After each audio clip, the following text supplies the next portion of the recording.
Crush na crush kita since 2019 pa. I love your style codes, even the eyeglasses na sinusuot mo ng iyong peak era. Gustong gusto kitang ipagtanggol sa mga namabasayo at sa mga haters mo. Willing din ako makipagkilala sa mga families and relatives mo. And then bibilhin kita ng maraming piraso ng golden treasure. Di man ako yung tipo na tao na sobrang artistahin.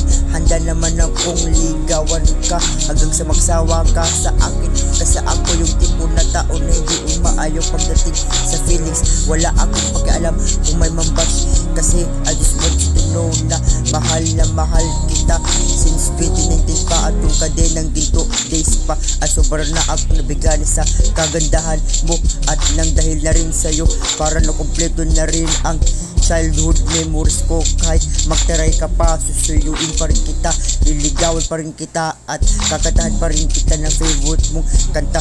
Di ko maikukubli ang ligaya at tuwa nung una kitang makita.